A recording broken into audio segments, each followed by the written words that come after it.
വിജയുടെ പടം ഇറങ്ങാത്തതിന്റെ വിഷമത്തിൽ പോയിക്കൊണ്ടിരിക്കുകയാണെങ്കിൽ നമുക്ക് ഈ പറഞ്ഞ റേഞ്ച് സച്ചിൻ ദാസ് സെഞ്ചുറി അടിച്ചിട്ട് പോകുന്നു.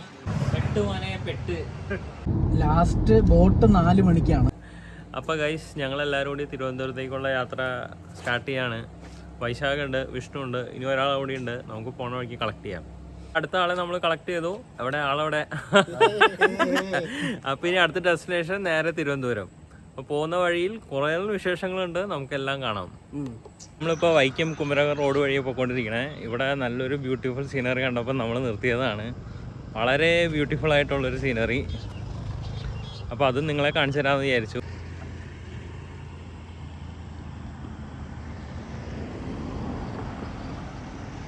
ഓ ഗൈസ്, നല്ല തണുപ്പുണ്ട്. ഒരു ചായ കുടിച്ചാൽ സൂപ്പർ ആയിരിക്കും. എന്നിട്ട് MC റോഡ് വഴി ട്രിവാൻഡ്രം പിടിക്കാനുള്ള പ്ലാനാണ്. ഇപ്പോൾ ഈ കാണുന്നതാണ് ട്രാവൻകൂർ സിമെന്റ്സ് എന്ന് പറയുന്ന ആ കമ്പനി. ആ സൈഡിൽ ആളുകൾ നടക്കാനും ഓടാനും ഒക്കെ പോകുന്ന ഒരു റൂട്ടാണ്. നല്ല രസമുണ്ടായിരുന്നു, തണുപ്പുണ്ട് രാവിലെ. ഇന്ന് 3:30 നമുക്ക് ഫെറി എടുത്ത് വിവേകാനന്ദ പാറയിലും പോകാനുണ്ട്. അപ്പോൾ കറക്റ്റ് 3:30 മുമ്പ് അവിടെ എത്തിയാലേ നമ്മുടെ കാര്യങ്ങൾ നടപടിയാവുള്ളൂ. അതെ. തിരുവനന്തപുരം, ശബരിമല, ആലപ്പുഴ. ഈ വ്ലോഗ് സ്പോൺസർ ചെയ്തിരിക്കുന്നത് ന്യൂ രാജസ്ഥാൻ മാർക്കറ്റ്സ്, ചേർത്തല, കൊട്ടിയം തുടങ്ങിയ. അങ്ങനെ നമ്മൾ നമ്മുടെ പത്മ കഫേയിലേക്ക് എത്തിയിരിക്കുന്നു.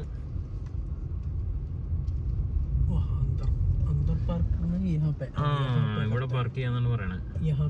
നമ്മളിവിടെ പാർക്ക് ചെയ്യാണ്. ചലോ ടീക്ക് ഹൈ. തിയേറ്റർ അല്ല, കഫേ. നല്ല വടയൊക്കെ പുറത്ത് വെച്ചിട്ടുണ്ട്. വട, മറ്റേ മസാല ബോണ്ട, അതൊന്ന് പഴംപൊരിയാണ്. അപ്പൊ നമ്മള് ചായക്കടിയാണോ കഴിക്കണേ അതോ മസാല ദോശ? അത് കേറിയിട്ട് മെനു നോക്കായിരുന്നു. അപ്പൊ ചങ്ങനാശ്ശേരിക്കാര് കമന്റ് ഇടണം. എന്ത് പത്മയിൽ കേറിയിട്ടുണ്ടെങ്കിൽ ഇവിടുത്തെ ഫുഡ് ഏതായിട്ടും നല്ലത്. ഓക്കെ, അപ്പൊ തിരിച്ചു വരുമ്പോ ഞങ്ങൾ ആ ഐറ്റം കഴിക്കും. ഓക്കെ, ഉറക്കപ്പീച്ചിലാന്ന് തോന്നുന്നു. എന്റെ ചെറിയൊരു പ്രശ്നമുണ്ട്. എല്ലാവരും നല്ല വിശപ്പുണ്ട്. അപ്പൊ ചായയും ദോശയും കഴിക്കാം. അതെ ഗൈസ്, അപ്പൊ നമ്മളിനിയിപ്പോ എന്തെങ്കിലും കഴിക്കണം. നല്ല വിശപ്പ് വന്നു തുടങ്ങിയിട്ടുണ്ട്. രാവിലെ ഒന്നും കഴിച്ചിട്ടില്ല. അപ്പൊ കയറട്ടെ എന്തായാലും.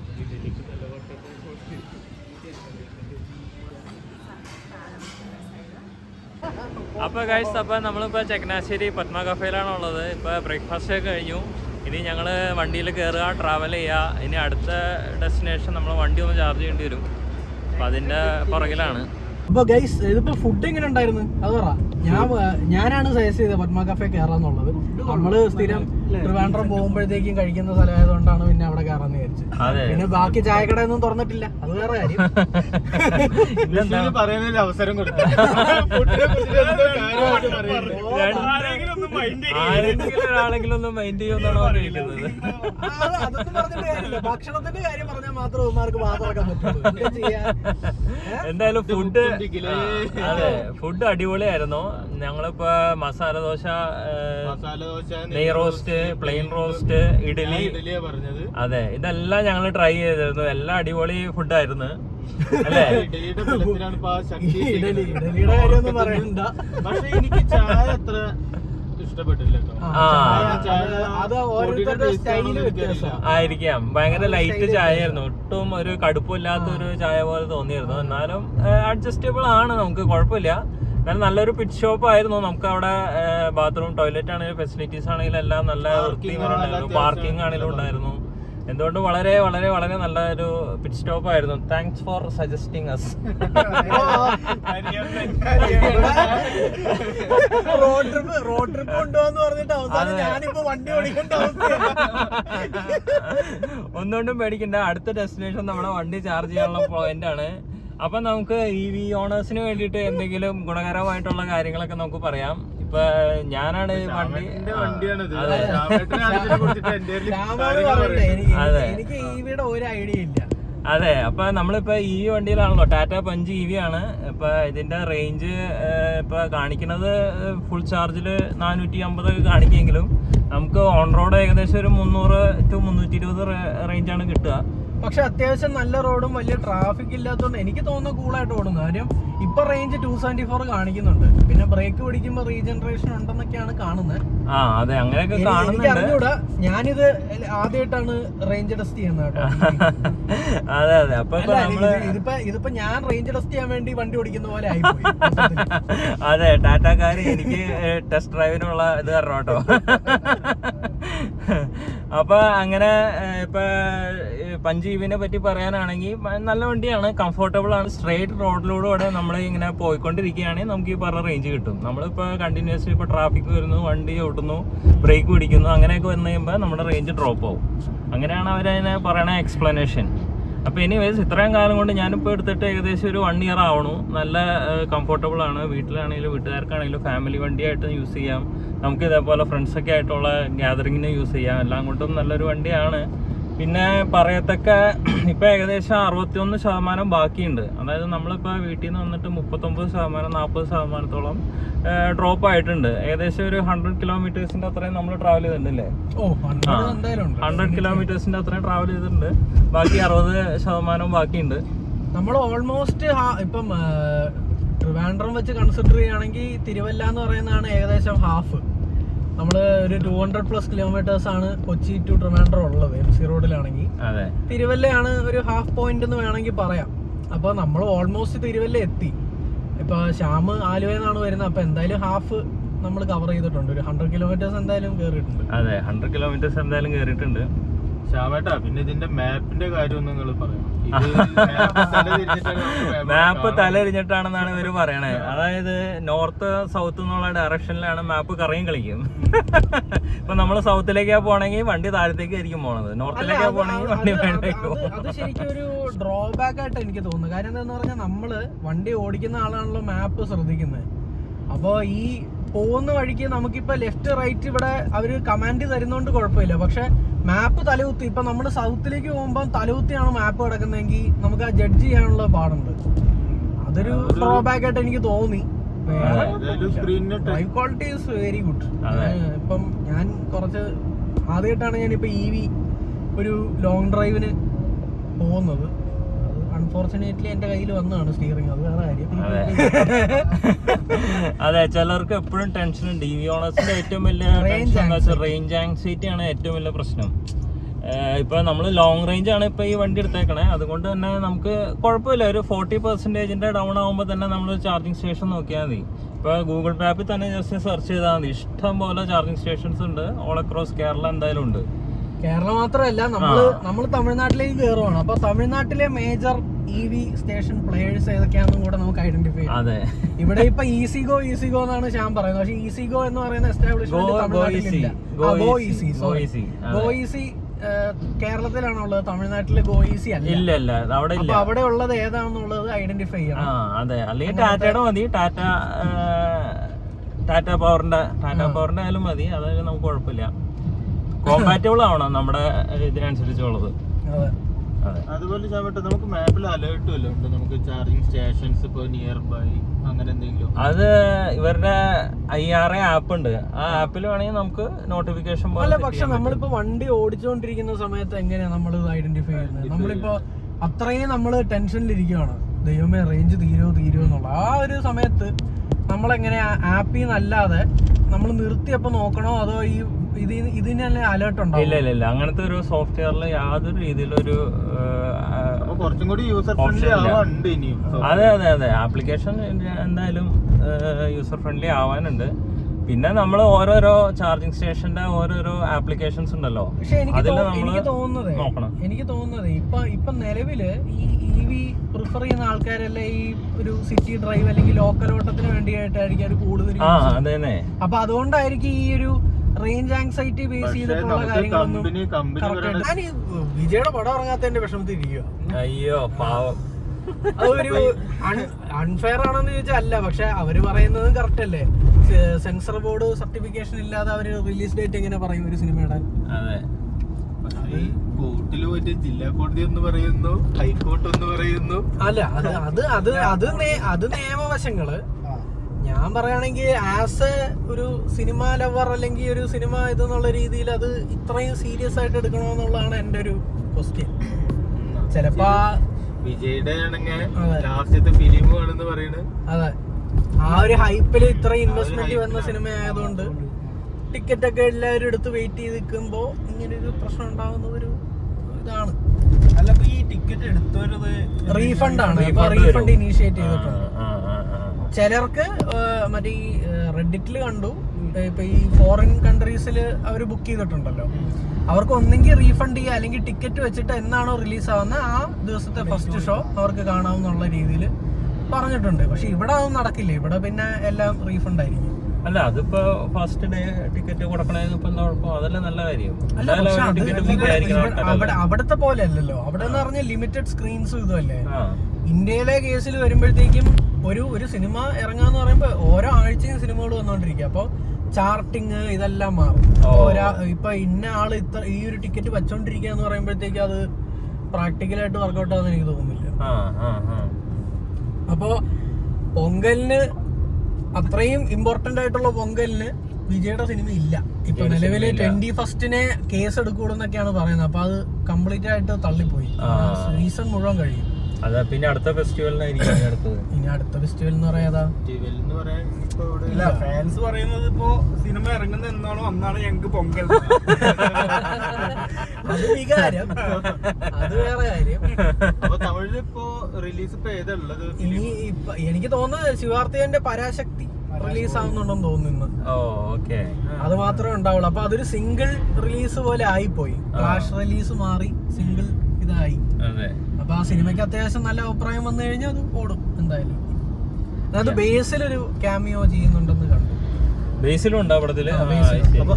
അതാണ് ബേസിൽ എല്ലായിടത്തും ഉണ്ടല്ലോ. ബേസിൽ എല്ലായിടത്തും ഉണ്ട്. അതെ, തമിഴില് ആദ്യമായിട്ട് ഇത് മറ്റേ സൂര്യരൈ പോട്ടർ സംവിധാനം ചെയ്ത സുധാ കൊങ്കാകരയുടെ സിനിമയാണ്. ഹിസ്റ്റോറിക്കൽ പീരിയോഡിക്കൽ ടൈപ്പ് എന്തോ സിനിമയാണെന്ന് തോന്നുന്നു. ഇദ്ദേഹം ട്രെയിലറൊക്കെ റിയാക്ട് ചെയ്യുന്ന ആളാണ്. ഹരികൃഷ്ണൻ വേണുഗോപാൽ. സെർച്ച് ചെയ്തോളൂ, കിട്ടിക്കോളും. ഫോളോ ചെയ്യാൻ മറക്കരുത്. പുതിയ പുതിയ മൂവീസിന്റെ എല്ലാവിധ റിയാക്ഷൻസും നമുക്ക് അതിൽ കാണാൻ പറ്റുന്നതാണ്. റിയാക്ട് ചെയ്യാൻ കൊള്ളാവുന്ന മാത്രം ഞാൻ വളരെ സെലക്റ്റീവ്. എന്നാലും നിങ്ങളത് റിയാക്ട് ചെയ്തില്ലല്ലോ.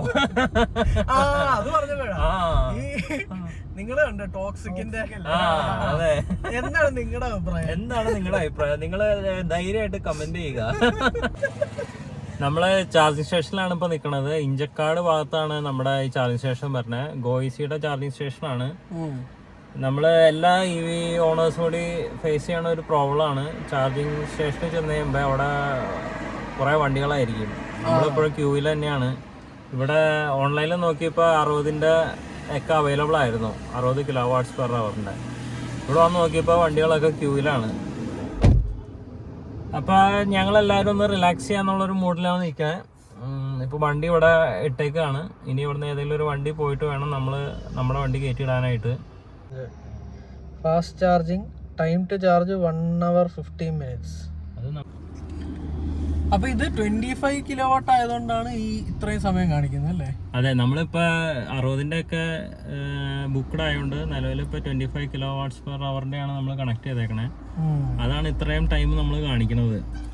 കോമഡി എന്താന്ന് പറഞ്ഞാൽ 80% ചാർജ് ആയിട്ട് ഒരു ടീം വന്നിട്ട് അവര് ചാർജ് ചെയ്യാൻ വെച്ചിട്ടുണ്ട്. 80% എന്ന് പറഞ്ഞാൽ അവരുടെ കുറച്ചുകൂടെ വലിയ വണ്ടിയാണ്. റേഞ്ച് എന്ന് പറയുന്നത് തന്നെ ഒരു 512 കിലോമീറ്റർ എന്തായാലും കാണും. അതെ, B6 വണ്ടിയില് റേഞ്ച് എന്തായാലും 518 കിലോമീറ്ററോളം മിനിമം കിട്ടും. ഓൺ റോഡ് എന്തായാലും കിട്ടും. അവിടെയാണ് 80% ചാർജ് വെച്ചിട്ട് അവര് വീണ്ടും 60 കിലോവാട്ട് വെച്ചിട്ട് ഫാസ്റ്റ് ചാർജിങ് ചെയ്യാൻ വേണ്ടി വന്നേക്കുന്നത്. ഇത് അത് ശരിക്കും ബാറ്ററിക്ക് നല്ലതാണോ അല്ലയോ എനിക്ക് അറിഞ്ഞൂടാ. പക്ഷെ ഈ റേഞ്ച് ആങ്സൈറ്റി ആളുകളെ കുറച്ച് വറി ചെയ്യുന്നുണ്ടോന്ന് തോന്നുന്നു. കാര്യം അത്യാവശ്യക്കാര് തീരെ ചാർജ് ഇല്ലാതെ വരുന്ന ആൾക്കാർക്ക് ചാർജ് ചെയ്യാൻ പറ്റാത്ത സിറ്റുവേഷൻ ഉണ്ടാവും. അതെ അല്ലേ? അതെ അതെ, അതൊരു പ്രശ്നമാണ്. പിന്നെ 60 കൊണ്ടുപോയിട്ട് ചെറിയ ബാറ്ററി പവർ ഉള്ളവർ കണക്ട് ചെയ്യും. അപ്പൊ എല്ലാം കൊണ്ടും നമ്മളിപ്പോ ഇവിടെ ക്യൂവിൽ ഇങ്ങനെ നിൽക്കുകയാണ്. നമുക്ക് ശരിക്കും പറഞ്ഞാലേ ഇത് ചാർജിങ് സ്റ്റേഷന്റെ മാത്രമല്ല, നമ്മള് ഇപ്പം നമുക്ക് ഇപ്പൊ EV എന്ന് പറയുന്ന വണ്ടി ലോങ് ഡ്രൈവ് നിങ്ങൾ പോകാൻ ഉദ്ദേശിക്കുന്നുണ്ടെങ്കിൽ നമ്മുടെ ട്രാവൽ ടൈമിൽ നിന്ന് ട്രാവൽ ടൈമിന്റെ ഒരു എക്സ്ട്രാ 2 hours ഇതിന് വേണ്ടിയിട്ട് നിങ്ങൾ മാറ്റി വെക്കണം എന്നുള്ളൊരു ആന്റിസിപ്പേഷൻ ഉണ്ടാവും. അപ്പം ചാർജ് ചെയ്യുന്ന സമയത്ത് നിങ്ങൾക്ക് ആ സമയം ഫുഡ് കഴിക്കാനോ അല്ലെങ്കിൽ വേറെ എന്തെങ്കിലും യൂട്ടിലൈസ് ചെയ്യാൻ പറ്റിക്കഴിഞ്ഞാൽ അത്രയും നല്ല കാര്യം. പിന്നെ ഇവിയുടെ പല പല കമ്പനികൾ നടത്തുന്ന ചാർജിങ് സ്റ്റേഷൻസ് ഉണ്ട്. അപ്പോൾ കോമൺലി ഏറ്റവും ബെസ്റ്റ് ഐഡിയ എന്താണെന്ന് വെച്ചാൽ നമ്മൾ 1-2 ചാർജിങ് സ്റ്റേഷൻ മാത്രം നമ്മൾ പിടിക്കുക. അതായത് ഇന്ന കമ്പനികളുടെ പോർട്ട് മാത്രം യൂസ് ചെയ്യുക. അപ്പം നമ്മുടെ ഈ വാലറ്റിൽ കിടക്കുന്ന ബാലൻസ് നമുക്ക് യൂസ് ചെയ്യാൻ പറ്റും. അപ്പോൾ പല പല ചാർജിങ് സ്റ്റേഷൻ്റെ ആണ് നമ്മൾ യൂസ് ചെയ്യണമെങ്കിൽ നമ്മുടെ വാലറ്റിലെ പൈസ ഇങ്ങനെ വെറുതെ കിടന്നുകൊണ്ടിരിക്കും. അപ്പോൾ അതൊന്ന് പ്ലാൻ ചെയ്ത് നമ്മൾ ചെയ്താൽ മതി. അപ്പം ഞാൻ ബേസിക്കലി പ്രിഫർ ചെയ്യണത് ടാറ്റയുടെയും ടാറ്റാ പവറും ഗോയിസിയാണ് ഞാൻ എടുക്കുന്നത്. അതാവുമ്പോൾ നമുക്ക് വലിയ കുഴപ്പമില്ല. 60 kW/h വരെ നമുക്ക് ഇവിടെ കിട്ടും. ഫാസ്റ്റ് ചാർജിങ് അവൈലബിൾ ആണ്. ഇതിനെപ്പറ്റി വലിയ ഗ്രാഫ് ഇല്ല. പക്ഷെ ഞാൻ പറയുകയാണെങ്കിൽ EV ഭയങ്കര കംഫർട്ടബിൾ ആണ് വണ്ടി ഓടിക്കാൻ. അപ്പോൾ ലോങ് ഡ്രൈവ് പോവാം. അപ്പം അത്രയും നല്ല ലോങ് റേഞ്ച് ഉള്ള വണ്ടികളാണെങ്കിൽ ആ ടൈം കൺസ്യൂം ചെയ്യുന്ന നിങ്ങൾ അത് പ്രൊഡക്റ്റീവായിട്ട് യൂസ് ചെയ്യാൻ ഒന്ന് ശീലിച്ചു കഴിഞ്ഞാൽ ഇത് നല്ല രസമായിരിക്കും. അതിപ്പോ നമ്മളെ ഷോറൂമിലുള്ള ആൾക്കാർ തന്നെ പറയണത് ചാർജ് ഡ്രോപ്പ് ആയിട്ട് മാത്രം ചാർജ് ചെയ്താൽ മതി എന്നാണ് അവർ പറയുന്നത്. അത് പറഞ്ഞ് മനസ്സിലാക്കി കൊടുക്കുക. ചിലർ ഈ ഇപ്പൊ നമ്മൾ ഈ ചിലരുടെ ഇത് നമ്മൾ കണ്ടിട്ടുണ്ടല്ലോ, ഈ ഫോണൊക്കെ എപ്പോഴും ചാർജ് ചെയ്തുകൊണ്ടിരിക്കും. അതുപോലെ തന്നെയാണ് ഈ കാറുകളുടെ കേസിൽ ബാറ്ററി അഫക്റ്റ് ആവാതെ നോക്കുക. ഇതൊരു ശരിയായ നടപടിയല്ല, പ്രാക്ടീസ് അല്ല. എനിവേസ് നമ്മൾ എന്തായാലും ഇവിടെ പെട്ട് കിടക്കാണ്. നമുക്ക് ഞങ്ങള് കുറച്ച് നേരായിട്ട് ഞങ്ങൾ കൊണയടി മാത്രമേ ഉള്ളൂ. കാര്യം വണ്ടിക്കകത്ത് വേറൊന്നും ചെയ്യാനില്ല. അപ്പൊ ഇനി എന്തായാലും ആക്റ്റീവായിട്ട് എന്തെങ്കിലും നടക്കുന്നിടത്ത് ഞങ്ങൾ വ്ളോഗ് സ്റ്റാർട്ട് ചെയ്യുള്ളൂ. ഓക്കെ, അപ്പൊ ശരി, ബൈ. ഇതിനെപ്പറ്റി പറയുകയാണെങ്കിൽ ഇത് വളരെ നല്ലൊരു ഇതാണ്. ഇതുകൊണ്ട് വളരെ നല്ലൊരു ഞങ്ങൾ പോസ്റ്റ് അടിച്ച് പണ്ടാറടങ്ങിയിരിക്കുക അല്ലേ. 98% ചാർജായിട്ട് പോലും അവർ മാറ്റിയിട്ടില്ല. 98% ഏകദേശം 700 കിലോമീറ്റർ 100-ലെ നിൽക്കും. 102, 105 ഒക്കെ ഉണ്ടെങ്കിൽ അതുവരെ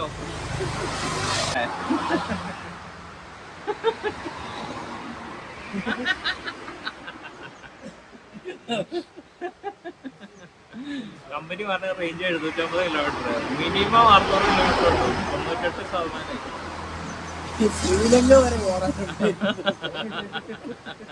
ഇവിടുന്ന് കോഴിക്കോട് വരെ ഓടാം.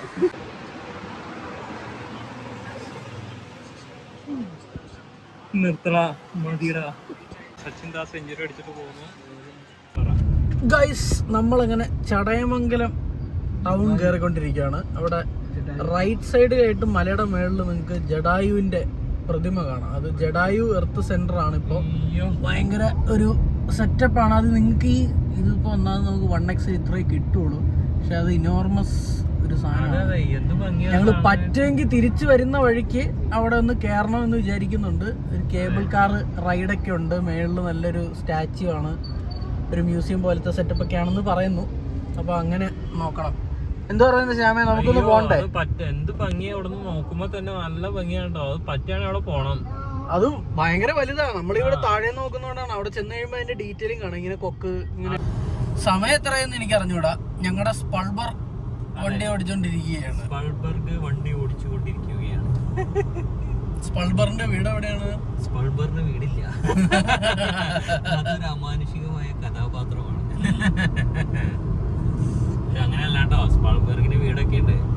ഞാൻ എന്നാണ് പുള്ളിയുടെ ഇന്റർവ്യൂ കണ്ടായിരുന്നു. So beautiful. സ്പൾബറിന് ഫ്ലൈ ഓവർ കാണിച്ചേ പറ്റുള്ളൂ എന്നാണ് പറയുന്നത്. അതുകൊണ്ട് നമ്മള് ജസ്റ്റ് ഒന്ന് നമ്മളിപ്പോ കഴക്കൂട്ടത്ത് മറ്റേ അണ്ടർപാസിൽ കൂടെ പോയിക്കൊണ്ടിരിക്കുക. നമ്മള് കൊച്ചിയിൽ നിൽക്കുമ്പോ മെട്രോന്റെ പില്ലേഴ്സ് മാത്രമേ കണ്ടിട്ടുള്ളൂ. പക്ഷെ ഇത് നല്ല ഭംഗിയുണ്ട് കേട്ടോ, അടിപൊളി. ഇതാണ് നമ്മൾ ഉദ്ദേശിച്ച കിനാശ്ശേരി. ഇങ്ങനെ വേണം റോഡുകളായി കഴിഞ്ഞാൽ. നോക്കി എന്താ ഭംഗി. രണ്ട് സൈഡിലും മരങ്ങൾ, അതിന്റെ നടുക്കൽ ഇങ്ങനെ റോഡ്. എന്താല്ലേ ഇത്? ആ ഫ്രെയിം തന്നെ നോക്ക്, എന്തൊരു ഭംഗി. മേഘവും ഫുള്ള് സൂപ്പർ. മേഘത്തിന്റെ നിഴലൊക്കെ അടിക്കണം. നോക്കിയേ റോഡില്. അടിപൊളി. പെട്ട് ഗോയ്സിയുടെ കറക്റ്റ് പോയി. ഇത്രയും നേരം ഗോയ്സിനെ വായിട്ടോരാണ്ട് പുകഴ്ത്തിയ ഇങ്ങനത്തെ ഒരു കാര്യം. അതാണ് ബേസിക്കലി ഇലക്ട്രിക് വണ്ടികളുടെ ഒരു ബോട്ടിലിനൊക്കെ കൂടെ കിട്ടിയിട്ടുണ്ട്. ചാർജിങ് സ്റ്റേഷനിൽ കറണ്ട് ഇല്ലെങ്കിൽ പെട്ടു. ഇനി അടുത്ത കറണ്ട് വരണ വരെ നമ്മൾ വെയിറ്റ് ചെയ്യണം. ഒന്നെങ്കിൽ കറണ്ട് വരുന്നവരെ വെയിറ്റ് ചെയ്യാം, അല്ലെങ്കിൽ നമുക്ക് അടുത്ത തപ്പി പോവാം അല്ലേ. അടുത്ത് എന്ന് പറഞ്ഞാൽ ഇപ്പൊ നമുക്ക് എത്ര റേഞ്ച് ഉണ്ട്? 50% ഉണ്ട്. അപ്പൊ ഒന്നെങ്കിൽ ഫുഡ് കഴിച്ചിട്ട് നമുക്ക് പോണ വഴിക്ക് വേറെ ഉണ്ടോ തപ്പി നോക്കണം. പിന്നെ തമിഴ്നാട്ടില് യൂണിറ്റിന് കറണ്ട് റേറ്റ് കുറവാണ്. അവിടെ പിന്നെ ഞാൻ പറഞ്ഞല്ലോ വേറെ അല്ലെങ്കിൽ ടാറ്റാ പവറിനെ കണ്ടുപിടിക്കണം. ഒരു ഉപദേശം തരാം, ശ്രദ്ധിക്കുക എല്ലാവരും. EV വണ്ടി എടുക്കുന്നുണ്ടെങ്കിൽ ലോങ് റേഞ്ച് വണ്ടികൾ എടുക്കുക. അതെ, അത് ഫസ്റ്റ് ഉപദേശം. രണ്ടാമത്തത് പ്ലാൻ ചെയ്ത് പോവുക. അതെ, പ്ലാൻ ചെയ്ത് പോവുക. എല്ലാം നമ്മൾ നോക്കണം. മല ഉണ്ടെങ്കിൽ റേഞ്ച് പെട്ടെന്ന് ഡ്രോപ്പ് ആവും. So be careful. പ്ലാൻ ചെയ്തിട്ട് വേണം നമ്മളിത് ചൂട് വയ്ക്കാൻ. ഗൈസ്, അപ്പോൾ കറണ്ട് വന്നു. അപ്പോൾ ചാർജിങ് ഞങ്ങൾ റീസ്റ്റാർട്ട് ചെയ്തു. ഇപ്പടിതാ ചാർജിങ് മഹാമഹം അങ്ങനെ കഴിഞ്ഞിരിക്കുകയാണ്. അതെ, എത്ര ശതമാനം ചാർജ് ചെയ്തത് നമ്മൾ? 98% ചാർജ് ചെയ്തിട്ടുണ്ട്. 98% ചാർജ് ചെയ്തിട്ടുണ്ട്. ഇനി നമ്മളിനി ഫുഡ് കഴിക്കാൻ പോണം അല്ലേ? ഫുഡ് കഴിക്കണം. നമുക്ക് പോണ വഴിക്ക് കഴിക്കാം. എല്ലാവർക്കും വിശപ്പ്. നമുക്ക് ആ ഹത്താണ്ടം ഫ്ലൈ ഓവറിൽ കൂടെ പൊക്കോണ്ടിരിക്കുക. അങ്ങനെ കുറെ നാളുകൾക്ക് ശേഷം ഞങ്ങള് സ്റ്റേറ്റ് വിട്ടു അല്ലേ? പക്ഷെ അറിഞ്ഞ പോലും ഇല്ല കേട്ടോ. തമിഴ്നാട്ടിലേക്ക് കയറി കഴിഞ്ഞപ്പോഴത്തേക്കും പെട്ടെന്ന് കംപ്ലീറ്റ് ആയിട്ടൊരു ട്രാൻസിഷൻ. ചെക്ക് പോസ്റ്റോ ഒന്നും ഇല്ലായിരുന്നു ഈ സൈഡിൽ. പടയെന്നങ്ങ് മാറി, കംപ്ലീറ്റ് ആയിട്ട് മാറി. പെട്ടെന്ന് നോക്കിയപ്പോഴത്തേക്ക് ഫുള്ള് തമിഴ് അല്ലേ? ചുറ്റും തമിഴ്. ബിൽഡിങ്ങിന്റെ ഒക്കെ സ്ട്രക്ചർ മാറി, കംപ്ലീറ്റ് വ്യത്യാസം. കണ്ണു തുറന്ന് നോക്കുമ്പോൾ ചുറ്റും മൊത്തം തമിഴന്മാർ. ഏകദേശം കന്യാകുമാരി എത്താനുള്ള ഒരു സംഗതിയിലാണ്. ഒരു 10 മിനിറ്റിൽ നമ്മള് കന്യാകുമാരി എത്തും. പൾബർ നമ്മളെ എത്തിക്കോ സമയത്തിന്? ഭാഗ്യം ഉണ്ടെങ്കിൽ നല്ലൊരു സൺസെറ്റ് കിട്ടും. കാരണം നേരത്തെ ചെറിയൊരു മഴച്ചാറ്റിൽ പോലെ വന്നായിരുന്നു. വീണ്ടും മെയിലായി, ഇപ്പൊ ക്ലിയർ ആയി. ഭാഗ്യം ഉണ്ടെങ്കിൽ നല്ല സൺസെറ്റ് കിട്ടും. ലാസ്റ്റ് ബോട്ട് 4 മണിക്കാണ്. അതിനു മുമ്പ് അവിടെ എത്താൻ പറ്റിയ നല്ലതായിരുന്നു, അല്ലെങ്കിൽ ആ ഗുമ്മങ്ങ് പോകും. അപ്പോൾ ഗൈസ്, നമ്മൾ കറക്റ്റ് സമയത്ത് ഇവിടെ കന്യാകുമാരിയിൽ റീച്ച് ആയി. കറക്റ്റ് 3:30 സമയത്ത് ഇവിടെ റീച്ച് ആയതുകൊണ്ട് തന്നെ നമുക്ക് ഇവിടെ ബോട്ട് ചെട്ടിയൊക്കെ പിടിച്ച് വിവേകാനന്ദ അങ്ങനെ പലതും പറയും. നാളത്തെ വീഡിയോയില് കന്യാകുമാരി ഉണ്ടാവും. അത്രയാണ് നമ്മൾ പറയാൻ ഉദ്ദേശിച്ചുള്ളൂ. അപ്പോൾ സ്റ്റേ ട്യൂൺഡ്, കാണാം.